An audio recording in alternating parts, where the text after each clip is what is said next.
and welcome to a new season of outdoor karting. We begin again in corner 1, and this time the first track of the season is Rapla. I'm jumping straight into qualifying, my best lap of the day, in qualifying at least, which wasn't too good. We had 2 times 4 minutes of qualifying and not many laps to get used to the driving, and I was still not up to speed, having done no practice since the last YouTube video you see.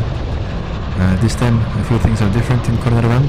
When last year everybody drove the same class and tried to be the same weight, then this time we have 3 different weight groups, so junior, standard and heavy. And the guy ahead is Andreas, junior driver with a maximum weight of 50 kilograms, and I am in standard and I weigh 80 kilograms, so he had a big weight advantage, but I tried to draft him because in this track slipstreaming gains you 2 or 3 tenths, not from this far anymore, but it gained me a bit, and this probably was my best lap of the qualifying session. But yeah, that was a lap of Rapla, a very fast flowing track. And yeah, also apart from the classes, the format is different as well, so yeah, you have 2 short qualifyings, 4 minutes, so you can get away with a bad kart. And then here, yeah, you can see the pre-final or the heat starting grid, which is a staggered grid from qualifying as well, so you've got quite different drivers in the field. You can see I had our all favorite Asko Vira showing me that I can get a bit closer on the starting grid. Thanks Asko, make sure to subscribe to him. So yeah, the heat is more important than the qualifying for sure. You qualify badly, but if you get top 2 of your heat, any heat, then you can advance to the A final. All the big points are given out. So yeah, I started 4th and I stayed 4th. When in qualifying I actually had a good kart, and as you can see in the heat, my kart number 7 was not the best. The gaps were not huge, but about half a second to the best kart, so ahead is Mia Bankratov, also a great driver, and up ahead is a junior driver, so he shouldn't be our concern, but still we are battling away. And I knew I didn't have a good kart, and I knew behind I had a familiar driver from the Ila Jürgensen team, Getter, and they just had endurance race in Lithuania at an even faster track where slipstreaming was super important, so we were hoping all day to achieve some pushing and slipstreaming action, as I signaled here. The guys ahead were fighting hard, so already she was pushing me from behind. I showed thumbs up. This allowed me to advance, and I see the chance to get Mia. Asko ahead is also part of her team, so any chance to get to help him out and attack me I took. I blew this one, but it was worth the shot. So now I was hoping to stay in the train. There was no threat from behind. Most of the other drivers in our group were heavy drivers, 90 kilograms maximum weight, so no chance for them.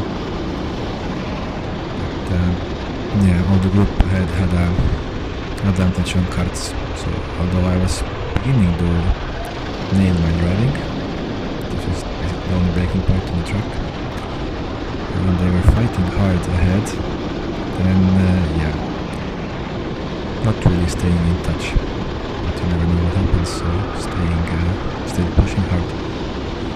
Yeah, the way the format works is basically the top 2 drivers from each heat could advance to the A final, and the next 2 would go to the B final, so just gaining 1 place would mean I could go not to the C final, but the B final.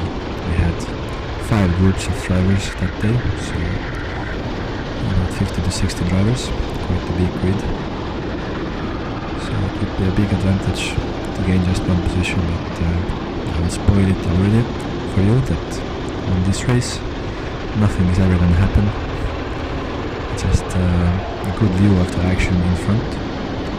So I will let you enjoy whatever is going on there, and we'll be back for the final.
finishing our heat race where we started. And yeah, Asko won the race, which is a great job from him. And yeah, P5 for me, P4 for Getter actually meant that we both ended up in the C final.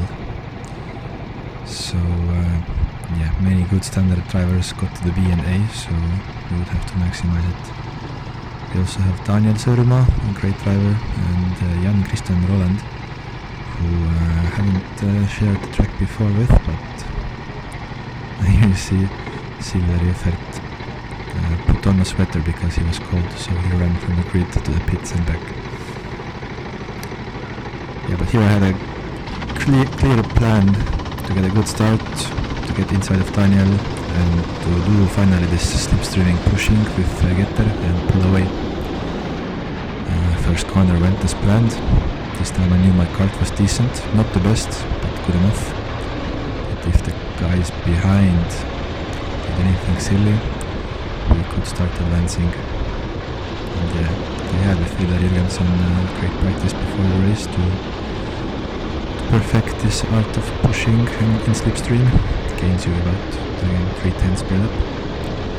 So yeah, getting closer with him, ready to push ahead.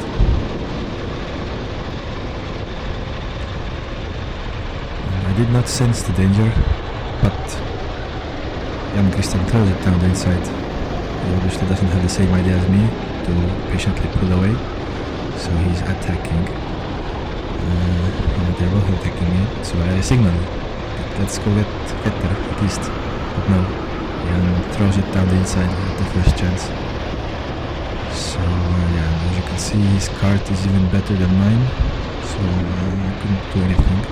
Daniel behind as well with a good kart, so yeah, I was in a difficult sandwich situation, but although ideally he would pull away with Kappet, as he's de facto our teammate, but if nothing else is on the cards, I would still push Jan Christian, so we could have a chance to fight for the win at least.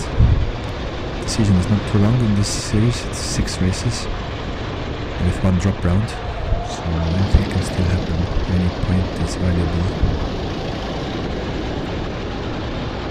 He doesn't have any idea that I want to just push him ahead, so I make sure to show with my body language that I have no interest in doing the same as he did. So I'm just slipstreaming and pushing wherever I can. Luckily he's catching up as well.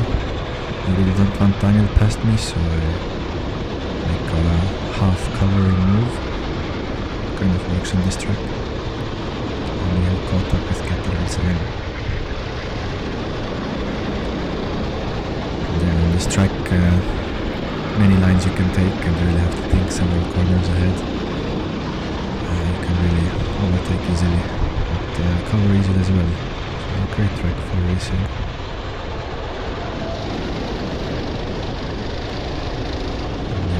Early in the race, you just never know what's gonna happen, so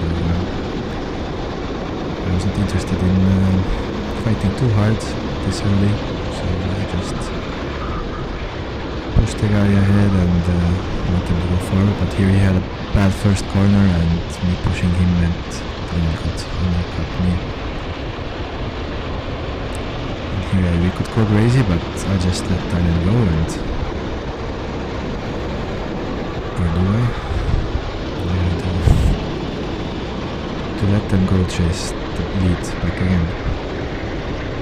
So here you can really easily get out of touch and lose the slipstream. Luckily they're ahead fighting hard.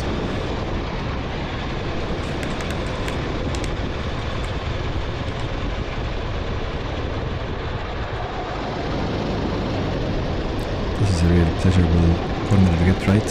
Normally on this track especially, the karts are really understeer, so yeah, not the strongest place, but on that corner you can get the kart turning with the brake, which feels nice. If you don't get the turning point right, as I didn't here, you just slide very hard, and as the day got warmer and warmer, you would start overheating the front tires and really lose time. doesn't matter because they were fighting ahead. Now Jan Christian got to the lead, and I was really hoping that he wouldn't pull away because he seemed the fastest. Daniel got passed as well. But they would start fighting each other again, which is good. So now again the plan B of going together with Kappet to go catch them. Let's see how that works out.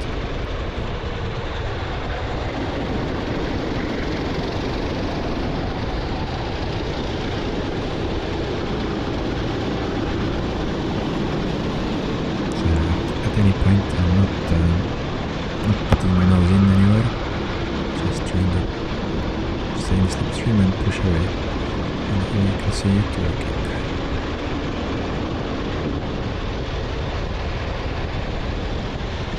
As well, I was instantly to the right. I didn't agree on pushing, but if she saw me on the right, knowing I will not dive, it will show the intent of not attacking. She would not defend and we could go forward. So if you cannot speak in words, then speaking with the body language with the kart is second best.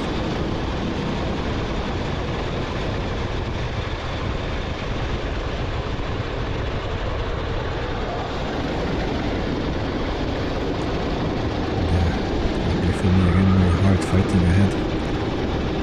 As we enter the last lap, I was not counting the laps and we couldn't really see what the flagman is doing, so just leaving every lap as it's the last, and now I had enough overspeed, I would not bump Ketter and I wanted to go for it myself.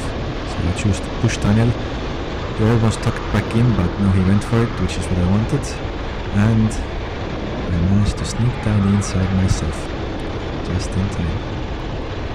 So I knew this was near the end of the race. The guy behind was bumping me, but I was determined to park it down the inside, take the tight lines, cover things up and stay ahead as long as I can. I remember most of my races in corner being defensive like this, so I at least had some experience. For sure not leaving the door open here. Now I go wide and they have a great shot of undercutting me here, switchbacking. So I try to park it down the inside, but Ketter still gets in front, inside. And yeah, we crossed the line exactly together. But by the time we get the timing beam, I was ahead by almost nothing. That's 200s, which is a win for me. Just like last year, the final, or at least one of the races went well. Despite not being in the highest final, I was really smiling about this race, even before the result and the finish. It was a great clean race. The A final, for example, was not that clean, so I consider that the win as well. But to just get ahead was great. She almost got me down the inside because I didn't cover it properly, but this time it went well. So yeah, it was a great race, and I'll see you next time around Põltsamaa. Thanks for watching and thanks for supporting.